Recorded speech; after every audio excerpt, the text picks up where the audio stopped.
तो दोस्तों आज की वीडियो में बात करेंगे कि 10 नंबर होता क्या है और इसको अप्लाई कैसे करना है। आपने कई लोगों को सुना होगा कि सर आपके पास 10 नंबर है, यानी कि आपके पास टैक्स डिडक्शन अकाउंट नंबर है या टैक्स कलेक्शन अकाउंट नंबर है। अब ये होता क्या है तो पूरा डिटेल में समझेंगे सबसे पहले, और साथ में आपको ऑनलाइन प्रोसेस भी बताऊंगा कि इसको अप्लाई कैसे करना है। कंप्लीट प्रोसेस आपको स्टेप बाय स्टेप दोस्तों बताने वाला हूँ। तो वीडियो होने वाली है बहुत ज्यादा इंपॉर्टेंट, इसलिए आपसे हमेशा कहता हूँ कि वीडियो को आप पूरा देखें और स्किप ना करें।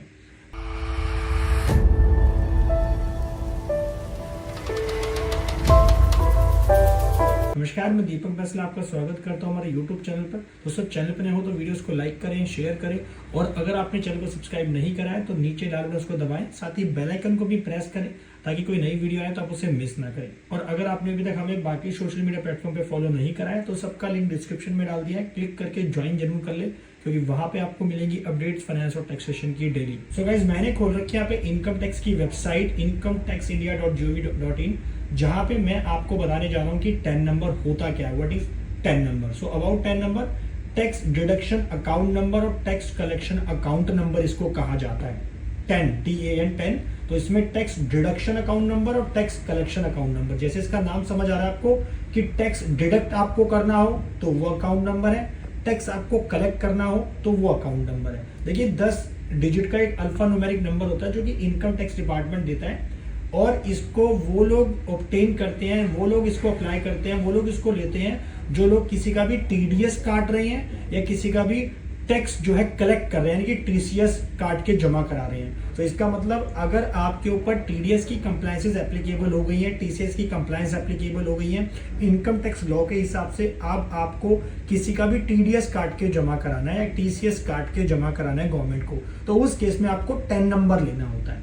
पैन नंबर दोस्तों अलग होता है, परमानेंट अकाउंट नंबर जो हमारा सबका होता है ये 10 नंबर है। देखा होगा आपने कहीं ना कि आपका जैसे आप सैलरी में आपका टीडीएस कटता है तो जो आपका एम्प्लॉयर होता है उसके पास 10 नंबर होता है, यानी कि जिसको भी टीडीएस डिडक्ट करना है, कलेक्ट करना है, उसको 10 नंबर यहाँ पे लेना होता है, तो उसको हम 10 नंबर कहते हैं। अच्छा, अब इसको अप्लाई कैसे करना है? देखिए इसको अप्लाई करने की जो ऑफलाइन दोस्तों प्रोसेस है सिंपल, एक तो हमारे पास फॉर्म होता है फॉर्म 49B, जिसको हम जो है डाउनलोड करके उसको भर के भी अप्लाई कर सकते हैं। लेकिन मैं आपको वीडियो में बताने जा रहा हूँ ऑनलाइन प्रोसेस के लिए कि हमें ऑनलाइन करना कैसे है। तो उसके लिए दोस्तों हमें क्या करना है, हम जाएंगे यहाँ पे कि अप्लाई, गूगल पे हम सिंपल सर्च कर सकते हैं कि हाउ टू अप्लाई 10 नंबर, ठीक है। तो जब हम यहाँ पे जाएंगे दोस्तों तो सबसे पहले आपके पास जो आएगा ना, टिन की जो वेबसाइट आनी है 10 एप्लीकेशन, आपको उस पर क्लिक करना है। tin.nsdl.com की वेबसाइट पे आप जाएंगे तो यहाँ पे आप देख सकते हैं कि ऑनलाइन एप्लीकेशन आपको जो फाइल करनी है 10 नंबर की, वो फॉर्म 49B के अंदर जाता है, ठीक है। तो आपको ये ध्यान रखना है। इसके बाद यहाँ पे सारी गाइडलाइंस आपको दे रखी है कि आपको ये फॉर्म जो भरना है। लेकिन अभी बात करते हैं मेन पॉइंट की कि अभी आपको अप्लाई कैसे करना है ऑनलाइन। तो दोस्तों आपके पास यहाँ पे दो केस है, नया 10 नंबर आपको अप्लाई करना है तो आप यहाँ से कर सकते हैं, और अगर आपके पास डिजिटल सिग्नेचर है तो आपको फिर ये वाला ऑप्शन यहाँ पे सेलेक्ट करना है। लेकिन जैसे मैं अभी अप्लाई करना चाहता हूँ नॉन डिजिटल सिग्नेचर वाले केस में, तो मैं यहाँ पे अभी जो अप्लाई कर रहा हूँ वो एक ट्रस्ट का कर रहा हूँ, तो मैं यहाँ पे ये वाला ऑप्शन सेलेक्ट करूंगा, ट्रस्ट वाला। अगर आप प्रोप्राइटर हैं, आप कंपनी है, तो आप अलग अलग कैटेगरी अपने हिसाब से सेलेक्ट कर सकते हैं, ठीक है। अब जैसे अगर मैं ट्रस्ट का कर रहा हूं तो उसके अंदर मुझे जो यहाँ पे डिटेल डालनी होगी, आप देख सकते हैं अगर हम ट्रस्ट की कैटेगरी सेलेक्ट करते हैं तो उसके अंदर जो उसका ऑथराइज सिग्नेटरी होगा उसकी डिटेल हमें यहाँ पे मेंशन करनी होगी, ठीक है।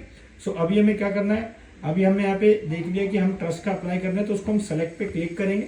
दोस्तों क्लिक करने के बाद ये हमें एक नए उस पर ले जाएगा पेज पे, तो आप देख सकते हैं। तो सबसे पहले यहाँ पे आपको डालने हैं अपने एरिया के कोड के बारे में डिटेल मेंशन करनी है, आपका जो असेसिंग ऑफिसर कोड होगा टीडीएस और टीसीएस के लिए। सो अगर आपको वैसे नहीं पता है तो आप यहाँ पे क्लिक हेयर पे जाके भी अपना चेक कर सकते हैं। जैसे मैं इस केस के अंदर भी देख रहा हूँ, मैं सिटी कौन सी है, मेरे पास दिल्ली है, और दिल्ली में डी पे जाऊंगा दिल्ली के लिए, और उसके बाद हम यहाँ पे देख सकते हैं अब आपका जो एरिया है वो कौन से जुडिक्शन में आता है। तो यहाँ पे आपके एरिया का जो कोड होना चाहिए, बेसिकली आपका जो अल्फाबेट होना चाहिए वो आपको चेक करना है, ठीक है। तो जैसे यहाँ पे जो मेरा एरिया है फिलहाल है तुगलकाबाद, दिल्ली में अगर मैं बात करूँ तो टी से स्टार्ट होता है, तो आप यहाँ पे एरिया सेलेक्ट करेंगे जो टी से हो। तो name start with the first alphabet Q और T, तो आप ये वाला जो वार्ड है वार्ड 76-4 वो अपने एरिया के बेस पे। दोस्तों आप समझिए कि ये जो name start with first Q और T यहाँ पे दे रखा है, बेसिकली आपका एरिया जुडिक्शन की बात कर रहा है। तो जो मेरा एरिया, जैसे दिल्ली का जो मेन एरिया यहाँ पे तुगलकाबाद एरिया के लिए मैं सेलेक्ट कर रहा हूँ, तो मैं यहाँ पे ये सेलेक्ट कर सकता हूँ और इसको सबमिट करूंगा।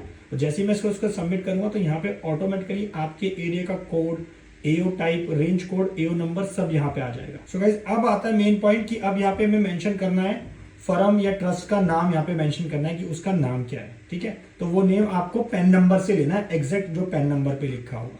सो गाइज यहाँ पे हमने नेम मेंशन कर दिया है। अब उसका हम कंप्लीट एड्रेस डालेंगे विद पिन कोड, और जो भी ईमेल आईडी होगी, प्राइमरी और जो मोबाइल नंबर होगा उसकी इन्फॉर्मेशन यहाँ पे डालेंगे। तो मैं एक बार पहले इसको डिटेल को भर देता हूँ, फिर हम नेक्स्ट स्टेप पे जाएंगे। सो गाइज यहाँ पे हमने एड्रेस मेंशन कर दिया है, मोबाइल नंबर और ईमेल आईडी। ठीक है, जैसे मैं ट्रस्ट का कर रहा हूँ तो ट्रस्ट का जो भी ऑथराइज सिग्नेटरी होगा उसके यहाँ पे आपको mobile number, email ID mention करनी है। उसके बाद नेशनलिटी ऑफ डिटेक्टर कौन है, इंडियन है। PAN number specify where applicable, तो यहाँ पे मैं आपसे सजेस्ट करूंगा कि आप यहाँ पे पेन नंबर जरूर मेंशन करें। अच्छा गाइज उसके बाद हमें यहाँ पे 6 पॉइंट में मेंशन करना है कि आए, यहाँ पे पर्सन का नाम आ जाएगा in a capacity as a authorise signatory, और उसके बाद जिस डेट पे भी आप यहाँ पे कर रहे हैं एट दिल्ली, लोकेशन का यहाँ पे डिटेल डालेंगे। तो गाइस यहाँ पे हमने मेंशन कर दिया है आए, एक बेसिकली डिक्लेरेशन देनी होती है कि आए पर्सन का नाम as a capacity authorise signatory hereby declare that the information is true and best of my knowledge. उसके बाद आपने यहाँ पे मेंशन करनी है लोकेशन। अब उसके बाद GST नंबर, जैसे इस केस के अंदर हमारा एप्लीकेबल नहीं है तो आप छोड़ सकते हैं। अब दोस्तों यहाँ पे आपको पेमेंट करनी है 77 रुपीज की, 77 रुपीज इंक्लूडिंग GST का अमाउंट, यानी टोटल आपको सिर्फ 77 रुपए की पेमेंट करनी है। तो यहाँ पे मैं नेट बैंकिंग सेलेक्ट करता हूँ, इसको सबमिट करता हूँ। तो जैसे ही मैं इसको सबमिट करूंगा तो ये हमारे पास नेक्स्ट ऑप्शन यहाँ पे दिखा देगा। पहली बात तो ये मैं इन्फॉर्मेशन देगा कि आप एक बार इसको वेरीफाई कर लीजिए जो भी आपने डिटेल यहाँ पे मेंशन करी है। ठीक है, जो भी आपने अपना ट्रस्ट का नाम डाला यहाँ पे, उसकी डिटेल, आपने जो एड्रेस की डिटेल मेंशन करी है, ईमेल आईडी, मोबाइल नंबर और उसके बाद अपना पैन नंबर। ठीक है, ये मेंशन करने के बाद दोस्तों ये चीजें आप जरूर एक बार वेरीफाई करने के लिए आपको बोला गया। तो उसके बाद आपने यहाँ पे मेंशन करना है कैप्चा कोड और उसके बाद करना है कंफर्म। तो जैसे इसको आप कंफर्म करेंगे दोस्तों तो ये मुझे लेके जाएगा पेमेंट करने के लिए। मुझे 77 रुपीज की नेट बैंकिंग से पेमेंट करनी है, तो आप एग्री करेंगे। एग्री करेंगे दोस्तों, तो अभी मैं इसको पेमेंट कर देता हूँ, उसके बाद फिर मैं आपको नेक्स्ट स्टेप बताऊंगा। सो गाइस जैसे ही हम पेमेंट कर देंगे तो यहाँ पे आपके पास आएगा thank you for registration for viewing acknowledgement you should have PDF और डाउनलोड द फाइल। यहाँ पे आपको ऑप्शन दे रहा है कि आप एप्लीकेशन रिव्यू कर सकते हो, एक्नॉलेजमेंट भी आप डाउनलोड कर सकते हो। तो आप जैसे हम एक्नॉलेजमेंट पे क्लिक करेंगे तो यहाँ पे एक्नॉलेजमेंट आपके पास डाउनलोड हो जाएगी। तो ये आपके पास दोस्तों पूरी एक्नॉलेजमेंट खुल जाएगी, देख सकते हैं आप, जिसमें आपकी पूरी डिटेल आ रखी है। ठीक है, आपकी पूरी डिटेल सब कुछ आपके पास यहाँ पे मेंशन होगा। अब जो नेक्स्ट स्टेप करना है कि आप यहाँ पे एक एप्लीकेशन फॉर्म भी दोस्तों अपना देख सकते हैं, जो आपने भरा था वो भी आपके पास अवेलेबल है, और न्यू एप्लीकेशन के लिए आप क्लिक करेंगे। अब गाइस जो नेक्स्ट स्टेप है जो उसको ध्यान से सुनना है, आपको करना क्या है कि आपने इस एक्नॉलेजमेंट को साइन करने के बाद ऑथराइज सिग्नेटरी इसको साइन कर देगा। ठीक है, साइन और स्टैम्प करने के बाद इसको आपको भेज देना है एनवलप में डाल के एप्लीकेशन को। एप्लीकेशन के साथ में आपको क्या क्या डॉक्यूमेंट्स डालने वो मैं आपको बताऊंगा कि आपने क्या क्या मेंशन करना है। एक तो ये एप्लीकेशन फॉर 10 एक्नॉलेजमेंट नंबर, ये पूरा आपको यहाँ पे मेंशन करना है, उसके ऊपर जो एनवलप तैयार करेंगे, और इसको आपको भेजना है Protean e gov technologies limited 5th floor, ये अपने जो एड्रेस यहाँ पे दे रखा है बेंगलोर का, यहाँ पे आपको ये भेज देना है। ठीक है, ये प्रॉपरली आपको 15 डेज के अंदर दोस्तों साइन करके, जब आपने ऑनलाइन अप्लाई करा है तो उसके 15 दिन के अंदर आपको साइन करके भेजना है ये जो डॉक्यूमेंट है। अच्छा, अब आपके मन में सवाल होगा सर क्या इसके साथ में कोई डॉक्यूमेंट भी हमें अटैच करना है? द आंसर इज नो, यानी कि आपको कोई भी इसके साथ में कोई डॉक्यूमेंट भेजने की जरूरत नहीं है। आपको सिंपल ये 10 की एप्लीकेशन भेजनी है। 15 दिन के अंदर जब आपने ऑनलाइन अप्लाई करा तो उसके बाद दोस्तों आपके पास ईमेल आ जाएगा, विद इन एक हफ्ते के अंदर 10 दिन के अंदर मैक्सिमम आपके पास ईमेल आ जाएगा कि आपको 10 नंबर अलॉट हो गया है। सो गाइस मैंने आपको वीडियो में पूरा बता दिया कि 10 नंबर कैसे अप्लाई करते हैं, उसका पूरा प्रोसेस क्या था। आशा करता हूँ कि वीडियो आपको पसंद आई होगी, और इस वीडियो से आपको अगर कुछ भी क्वेरी, कुछ भी सजेशन तो प्लीज कमेंट करके हमसे पूछ सकते हैं। हमारी टीम आप तक पहुंच कर उसका रिप्लाई करेगी। और अगर आपने हमारे चैनल को दोस्तों सब्सक्राइब नहीं करा तो प्लीज लाल बटन दबाएं ताकि आप भी कोई वीडियो आए तो आप उसे मिस ना करें। Thank you.